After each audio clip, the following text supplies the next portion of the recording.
I met him first, say, in 1929, through the intervention of a friend of mine, common friend, who asked Mr. Gandhi to see me. And so Mr. Gandhi wrote to me, saying that he would like to see me. So I went and saw him. That was just before going to the Round Table Conference. And then he came to the second Round Table Conference, didn't come for the first. And he was there for about 5-6 months.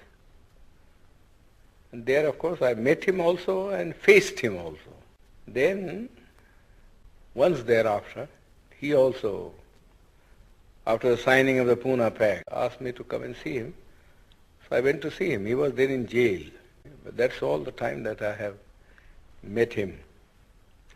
But I always say that as I met Mr. Gandhi in the capacity of an opponent, I have a feeling that I know him better than most other people because he had opened his real fangs to me and I could see the inside of the man. You see, while others who generally went there as devotees saw nothing of him except the external appearance which he had put up as a Mahatma. But I saw him in his human capacity, the bare man in him. And so I say that I understand him better than most of the people who have associated themselves with him can say. So how would you sum up what you found in him? Well, I must say at the outset that I feel quite surprised, you see, at the interest which the outside world, Western world particularly, seems to be taking in Mr. Gandhi. I cannot understand that. So far as India is concerned, he was, in my judgment, an episode in the history of India, never an epoch maker. Gandhi has already vanished from the memory of the people in this country. His memory is kept up because the Congress party annually, if he gives a holiday, either on his birthday or some other day connected with some event in his life, has a celebration every year going on for 7 days in a week. Naturally, people's memory is revived. But if these artificial respirations were not given, I think Gandhi would be long, long forgotten. You don't feel then that he fundamentally changed the aspect of... Not at all. Not at all. In fact, he was all the time double dealing. He conducted 2 papers, one in English, the Harijan, and before that, Young India. And in Gujarati, he conducted another paper, you see, which is called the Deenbandhu or something like that. Now, if you read the 2 papers, you will see how Mr. Gandhi was deceiving the people.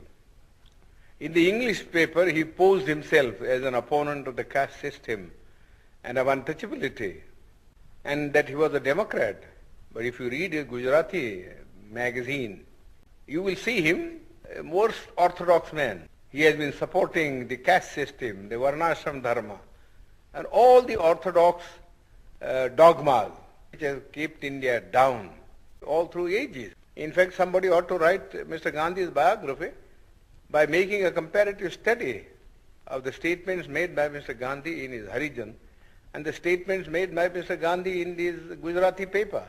There are 7 volumes of it. The people, the Western world only reads the English paper, where Mr. Gandhi, in order to keep himself in the esteem of the Western people who believe in democracy, was advocating democratic ideals. But you got to see also what he actually taught to the people in his vernacular paper. Nobody seems to have made any reference. All the biographies that have been written of him, you see, are based upon his Harijan and the Young India, but not upon the Gujarati writings of Mr. Gandhi.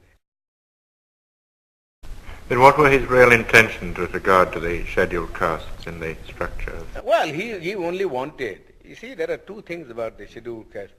We want untouchability to be abolished, but we also want that we must be given equal opportunities so that we may rise to the level of the other classes. Mere washing off of untouchability is of no consequence. We have been carrying on with untouchability for the last 2,000 years. Nobody has bothered about it. You see, nobody has bothered about it. Yes, there are some disabilities which are very harmful. For instance, people can't take water, and people can't have land, you see, to cultivate and earn their livelihood. But the other things which are far more important, namely that they should have the same status in the country, and that they should have the opportunity to hold high offices, so that not only their dignity will rise, but also they will get what I call strategic positions from which they could protect their own people. Mr. Gandhi was totally opposed. Totally opposed. He was content with things like temple entry. Temple entry, that was all the thing that he wanted to do. Which is nobody cares for Hindu temples now. The untouchables have become so conscious of the fact that temple going is of no consequence at all. You live in the untouchable quarters, just the same, whether you went into the temple or whether you didn't enter the temple. People, just as for instance, people at one time would not allow the untouchables to travel by railways because of pollution. But now they don't mind because the railways won't make any separate arrangement. But because they travel together in the train, it doesn't follow that their life in the villages vis-a-vis the Hindus has in any sense changed. Whenever the Hindu and the untouchable alights at a railway train, see, they assume their old robes. So you would say Gandhi was an orthodox Hindu? Yes, he was absolutely an orthodox Hindu. He was never a reformer. He has no dynamics in him. All this talk about untouchability was just for the purpose of making the untouchables drawn into the Congress. That was one thing. And secondly, see, he wanted that the untouchables should not oppose his movement, Swaraj. I don't think beyond that he had any real motive of uplift. He wasn't like Garrison in the United States, who fought for the Negroes.